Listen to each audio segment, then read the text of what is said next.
Viper বলতে আসলে কি বোঝায়? ভাইপেরিডি এটা একটা বিশেষ গ্রুপের সাপ। সাধারণত সোজাভাবে বোঝার জন্য যাদের মাথাটা 3 কোণা থাকে তারাই ভাইপার সাপ। তো আমাদের দেশে অনেক রকমের ভাইপার সাপ আছে, যেমন পাইথন, সেও কিন্তু একটা ভাইপার গোত্রেরই সাপ। তো আমাদের দেশে যেগুলো আছে এর ভিতরে দুটো সাপ আমাদের জন্য ক্লিনিক্যালি ইম্পর্টেন্ট, মেডিকেলি ইম্পর্টেন্ট। একটা হলো রাসেলস ভাইপার এবং আরেকটা যেটাকে চন্দ্র বোরা নামে পরিচিত, আরেকটা হলো সবুজ বোরা বা গালতাওয়া সাপ, যেটা গ্রিন পিট ভাইপার বলে। এটা আপনার পার্বত্য চট্টগ্রাম অঞ্চলে পাওয়া যায় এবং সিলেট অঞ্চলেও পাওয়া যায়। সবুজ, অনেকে সবুজ সাপের মতন দেখতে বলে সবুজ সাপও বলে। এই দুটো ভাইপার ভেনোমাস, মানে বিষাক্ত। এছাড়া আরও কিছু ভেনোমাস, নন ভেনোমাস ভাইপারও রয়েছে, বিষহীন। আচ্ছা, খুব সুন্দর বলছিলেন, কিন্তু রাসেলস ভাইপার নিয়ে তো এখন আতঙ্কটা খুব বেশি তৈরি হয়েছে। কিন্তু এই সাপ নিয়ে আসলে কেন এত আতঙ্ক? আপনার কাছে যদি আরেকটু স্পেসিফিকলি জিজ্ঞেস করি যে এর কামড়কে কেন এত ভয়াবহ বলা হচ্ছে? রাসেলস ভাইপার আমাদের দেশে যেগুলো বিষাক্ত সাপ আছে এইগুলোর ভিতরে তুলনামূলকভাবে এটা একটু বেশি বিষাক্ত। এটার কারণ হলো রাসেলস ভাইপার একই সাথে শরীরের বেশ কয়েকটা অর্গানকে ইনভলভ করতে পারে। যেমন একটা কেউটে সাপ বা ক্রেইট সাপ, সেটা যেমন শুধু স্নায়ুতন্ত্রের আক্রমণ করে, বা কোবরাও বেশিরভাগ ক্ষেত্রে স্নায়ুতন্ত্রকে আক্রমণ করে এবং সাথে যে জায়গায় কামড় দিয়েছে সেই জায়গাটার ক্ষতি হয়।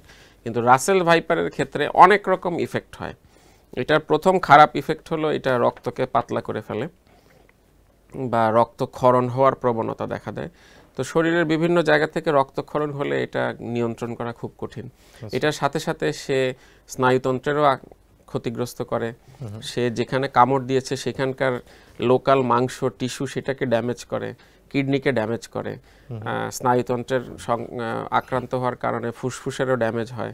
তো সব মিলিয়ে যেহেতু এটা অনেকগুলো অর্গান সিস্টেমকে আক্রমণ করে, এই জন্য এটার মর্টালিটিটাও একটু বেশি, মৃত্যুর হারও বেশি, এবং এটার বিস্তৃতিটা বা ব্যাপকতাটাও একটু বেশি। আচ্ছা, সেক্ষেত্রে যে আমরা যখন কেউ যখন আর কি সাপের কামড়ে আক্রান্ত হচ্ছেন, মানুষের ভিতরে একটা স্বাভাবিকভাবে প্রশ্ন থাকে যে আমরা কত সময়ের ভিতরে আসলে চিকিৎসা নিব, কতটুকু সময়?